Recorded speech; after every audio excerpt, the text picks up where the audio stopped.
श्री कृष्ण भगवान के 201 अनमोल विचार। मैं ना तो तुम्हारी महंगी भेंट से प्रसन्न होता हूँ, ना दिखावटी दान दलायुता से। अगर मेरे मन को हरना है तो मुझे प्रेम से पुकारो, मैं हाजिर हो जाऊंगा।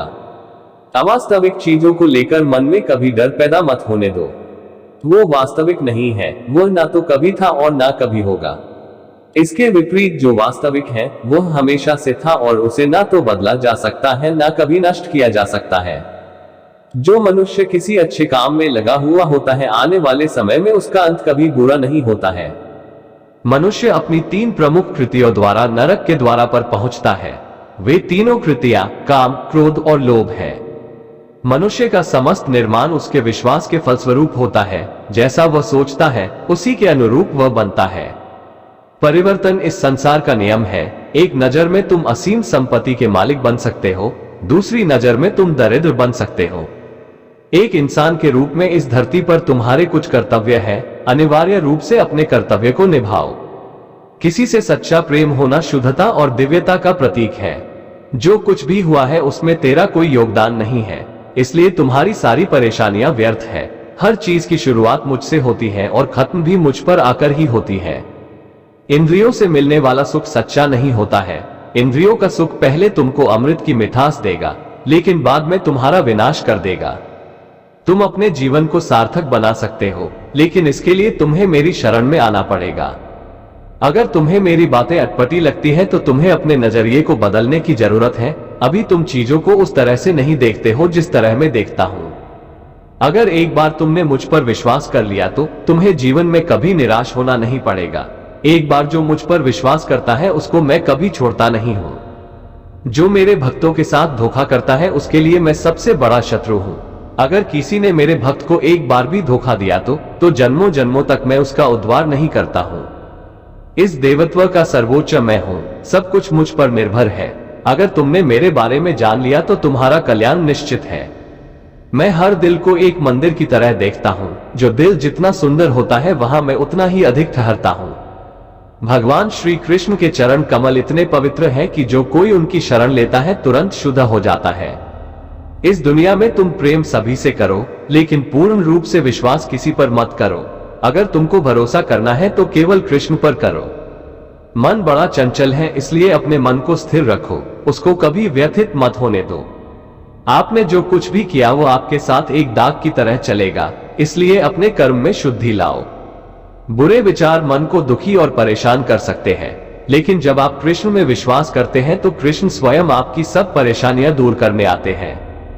मैंने अभी तक तुम्हारे शरण में आने के प्रस्ताव को स्वीकार नहीं किया है, क्योंकि तुमने अभी तक पूर्ण रूप से समर्पण नहीं किया है। जब तुम शुरुआत करोगे तो स्वाभाविक रूप से तुमको असफलता मिल सकती है। कई बार तुमको गिरना भी पड़ सकता है, लेकिन इसका मतलब यह नहीं होना चाहिए कि तुम उस काम को करना छोड़ दो। एक समय आएगा जब तुम परिपूर्ण हो जाओगे और तुम्हारे सभी काम सफल हो जाएंगे। इस काम में मैं हमेशा तुम्हारे साथ खड़ा रहूंगा। मैं तुम्हारे हर छोटे बड़े कर्म में साथ दूंगा। तुम्हारा जो दिल करे उसको करो, लेकिन नम्रता और सरलता के साथ करना, अहंकार के साथ नहीं।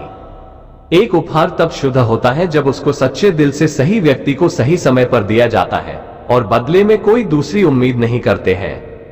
संघर्ष के बाद प्राप्त होने वाला सुख जिसने आपके दुखों का अंत किया है, ऐसे संघर्ष का पहला कदम आपको कड़वे जहर के समान लगता है और अंत में आपको अमृत की प्राप्ति होती है। इस तरह का सुख केवल मन की शांति से प्राप्त हो सकता है।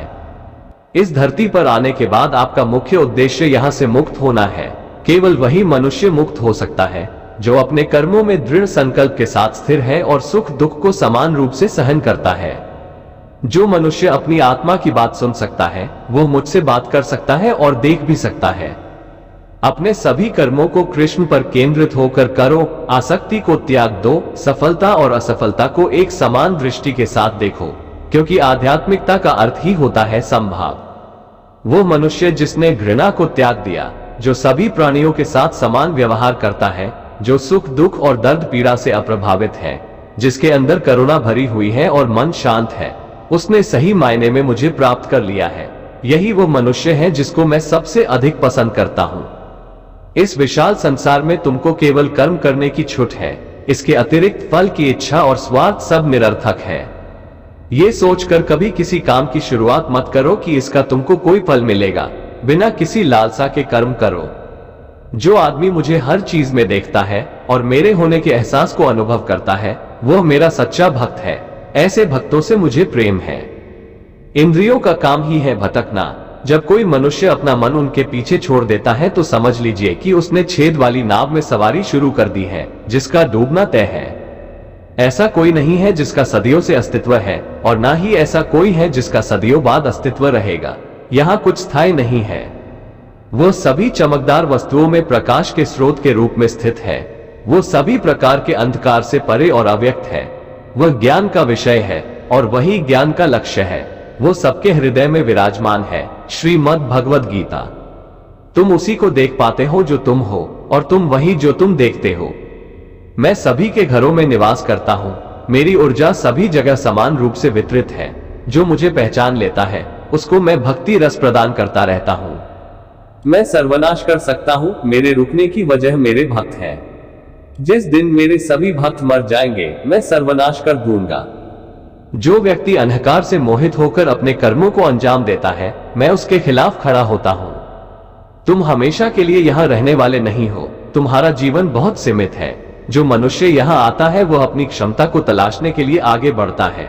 ये गलत नहीं है अगर तुम निस्वार्थ भाव से अपनी गति करते हो। स्वभाव के द्वारा निर्धारित कर्तव्य का पालन करने से कोई पाप नहीं होता है। हम वास्तव में कभी दुनिया का सामना करते ही नहीं हैं। यहाँ रहकर हम जो भी अनुभव करते हैं वे हमारी इंद्रियां हैं। तुम केवल अपने कर्म पर नियंत्रण कर सकते हैं। तुम्हारे कर्म के परिणाम का तुम दावा नहीं कर सकते। हारने का डर, असफलता का भय, कर्मों के साथ भावना जोड़ना सफलता की सबसे बड़ी बाधा है। ये विचार मन को अस्थिर कर आपकी क्षमता को लुटता है। स्वार्थ से जुड़े कर्म आपको दुनिया में कैद करते हैं। व्यक्तिगत लाभ के बारे में नहीं सोचे और निस्वार्थ भाव से काम करें। अपनी इच्छा शक्ति से खुद को नया आकर दो। अपने आप को कभी स्व इच्छा से नीचा मत होने दो। बुद्धिमानी तुम्हारी चेतना को एकीकृत करती है और कर्म के फल के प्रति आसक्ति को त्यागने में मदद करती है। दूसरों के सुख दुख पर कोई यदि इस प्रकार प्रतिक्रिया देता है जैसे वे उसके अपने हैं, तो उस व्यक्ति को सच्चा आध्यात्मिक मान सकते हैं। मैं हर समय से यहाँ पर था। ऐसा कोई समय नहीं है जब मैं यहाँ नहीं था। मैं समस्त भूत में भी विद्यमान था और समस्त भविष्य में मेरा विद्यमान रहेगा। दुनिया का सबसे बड़ा पापी अगर समर्पण के साथ मेरी सच्ची उपासना करे तो मैं उसको भी शुद्ध कर देता हूँ। वे लोग जो केवल कर्म के फल की इच्छा से प्रेरित होते हैं, वे अक्सर दुखी रहते हैं। जब किसी की चेतना एक हो जाती है तो उसकी सारी व्यर्थ चिंताएं पीछे छूट जाती है। फिर उसको किसी वजह की चिंता नहीं होती है। चाहे चीजें अच्छी हो या बुरी, वह सदा एक सा रहता है। जो लोग अपनी आत्मा से भलीभांति परिचित है, वे इंद्रियों पर पूरी तरह से नियंत्रण रखते हैं। अपने भूत की घटनाओं पर चिंतित होना व्यर्थ है। तुम ना तो अपने भूत को बदल सकते हो, ना अपने भविष्य की कल्पना कर सकते हो। तुम केवल चिंतित हो सकते हो, जो पूरी तरह से अर्थहीन है। मन को शिक्षित कर मनुष्य अपने सोचने के तरीके बदल सकता है और कोई भी कदम उठाना सीख सकता है। ये योग का केंद्रित सिद्धांत है। संसार में जीवित रहने के लिए कर्म करते रहना चाहिए। अपने कर्तव्यों से दूर रहकर कर्म से बचने की कोशिश नहीं करनी चाहिए। जो सुना है उस पर विश्वास मत करो। कुछ लोग अपने विवेक से मुझे अपना बनाते हैं, कुछ लोग ज्ञान से, कुछ लोग कर्म से, कुछ योग से।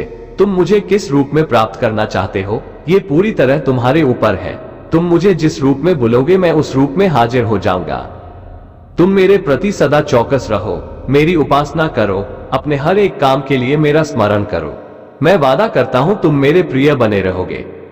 जो मरे प्रिय हैं उनको मौत का भय नहीं रहता है। मौत उनके लिए मात्र पुराने वस्त्र उतारने के बराबर है। इस दुनिया का आकर प्रत्येक मनुष्य के लिए अलग अलग है। मनुष्य अपने सोच और कर्म से इस दुनिया का आकर निर्धारित करता है। अपरिपक्व लोग सोचते कि ज्ञान और कर्म अलग अलग है, लेकिन बुद्धिमान उन्हें एक ही मानते हैं। मनुष्य अपने कर्म ज्ञान के अनुसार ही करता है। मृत्यु के समय आत्मा केवल देह को त्यागती है, अपना अस्तित्व नहीं। इसलिए मृत्यु को लेकर कोई भय पैदा मत करो। गीता का सार यह है कि प्रत्येक प्राणी में विराजित ईश्वर को देखो और उसके अनुसार अपने कर्म करो। गीता कोई आज्ञा की पुस्तक नहीं है, बल्कि विकल्पों की पुस्तक है। जब मनुष्य सांसारिक विषयों के बारे में सोचता है तो आसक्ति आ जाती है।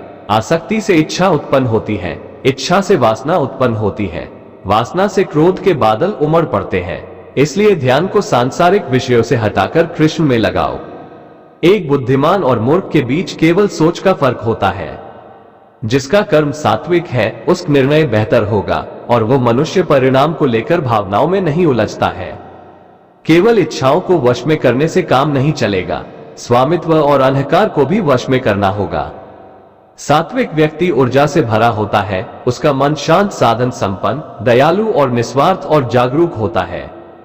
जो बिना मेहनत के बहुत कुछ हासिल कर लेता है, एक समय वो सबसे बड़ा पंगु बन जाता है। मनुष्य भाग्य को अपने हाथ में ले सकता है, वो अपने कर्म के प्रति जिम्मेदार है। अगर किसी तरह वह अपने कर्मों का नियंत्रण करना सीख जाए तो भाग्य उसके नियंत्रण में आ सकता है। कृष्ण की छवि अनिवार्य रूप से सभी मानव जाति में पाई जाती है। कृष्ण सभी के पास संपूर्ण रूप से स्थित है, क्योंकि कृष्ण की छवि ही पूरे मानव जगत का स्रोत है। सुख तीन प्रकार एक होते हैं: निरंतर प्रयास से मिलने वाला सुख, इंद्रियों से मिलने वाला सुख, तामसिक सुख।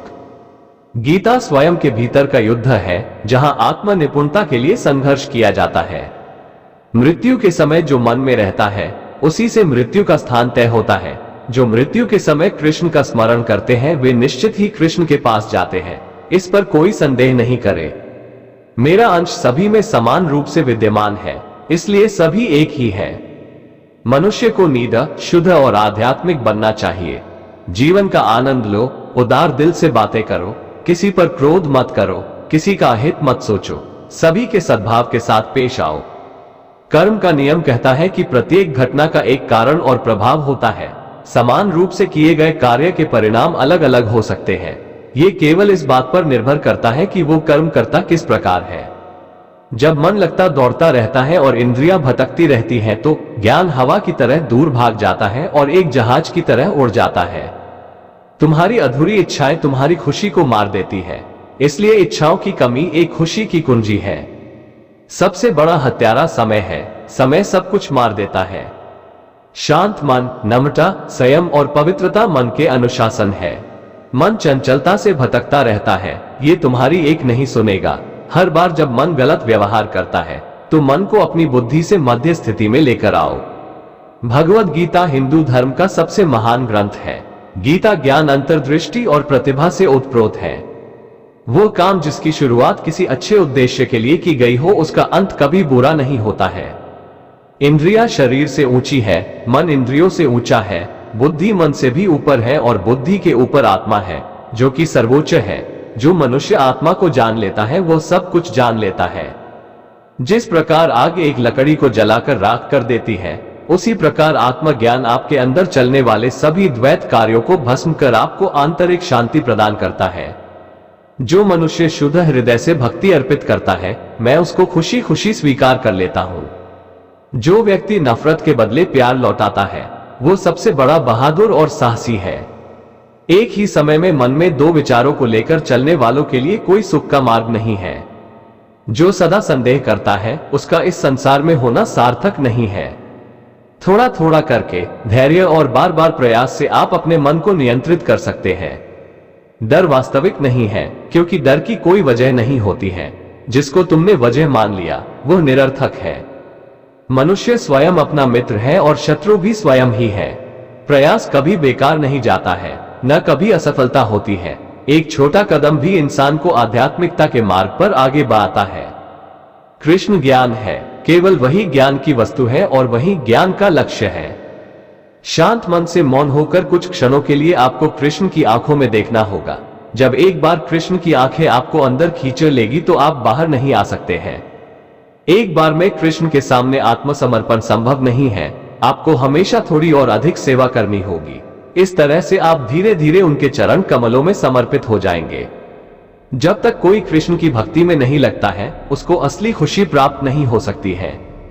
जब जब तुमको लगे कि दुनिया ने तुमको ठुकराया है, तुम मेरी शरण में चले आना। मैं हमेशा भक्तों के इंतजार में रहता हूं। जो मनुष्य मुझे अजन्मा, अनादि और समस्त लोकों के परमेश्वर के रूप में जानता है, वह मनुष्यों के बीच रहकर भी सब पापों से मुक्त हो जाता है। भगवान श्री कृष्ण प्रेम के परम अवतार है, जो सर्वश्रेष्ठ है।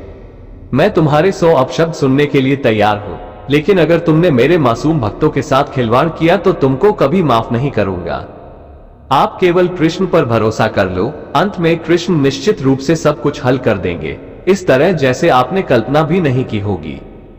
बिना किसी वजह कृष्ण के बारे में सोचो, आपका हृदय स्वाभाविक रूप से शांत हो जाएगा।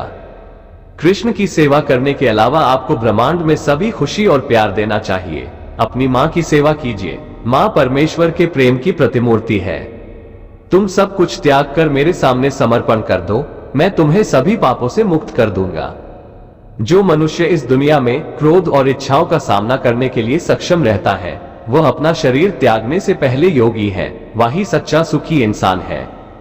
तुम केवल मुझे जान लो, तुम्हें कई जन्मों का सच्चा ज्ञान प्राप्त हो जाएगा। मैं हमेशा तुम्हारी सहायता के लिए खड़ा रहता हूं, लेकिन जब तक तुम मुझको पुकारोगे नहीं, मैं तुम्हारी सहायता नहीं करूंगा। जो निरंतर योगाभ्यास करता है, जिसका मन किसी और चीज के बारे में नहीं सोचता, निरंतर मेरा ध्यान करता है, वो परम दिव्य पुरुष को प्राप्त करता है। निस्वार्थ प्रेम से मेरी सेवा करने से पुरुष या स्त्री गुणों से परे हो जाते हैं। ऐसा व्यक्ति ब्रह्म को जानने के योग्य है। न यजमान और न ही महर्षि मेरी उत्पत्ति का कारण जानते हैं, उनका निर्माण भी मुझसे ही संभव है। मेरी शरण में बैठे योगी को चाहिए कि मन को एकाग्र कर समस्त विचारों और क्रियाओं को नियंत्रित कर मन को शुद्ध करने का प्रयास करे। मन के भ्रमित होने पर तर्क नष्ट हो जाता है। जब तर्क नष्ट हो जाता है तो मनुष्य नीचे गिर जाता है। ये सच है कि मैं एक ही समय में हर प्राणी में मौजूद हूं। जिसमें किसी प्रकार की आसक्ति नहीं है, वो निश्चित ही दूसरों से प्रेम कर सकता है, क्योंकि उसका प्रेम शुद्ध और दिव्य है। शांति से सभी दुखों का नाश हो जाता है। ऐसे शांत चित्त व्यक्ति की बुद्धि पूर्णतः स्थिर हो जाती है। बिना विचार किए अज्ञानी लोग अपने लाभ के लिए काम करते हैं, बुद्धिमान लोग पृथ्वी के कल्याण के लिए काम करते हैं। जिस प्रकार धूल एक दर्पण को ढक लेती है, उसी प्रकार क्रोध बुद्धि को अस्पष्ट कर देती है। उम्मीद करते हैं फ्रेंड्स, श्री कृष्ण के अनमोल वचन आपको पसंद आए होंगे। यदि आपको भगवान श्री कृष्ण के बारे में दिए गए ये कथन पसंद आए हो तो प्लीज इसे अपने दोस्तों के साथ जरूर शेयर करें।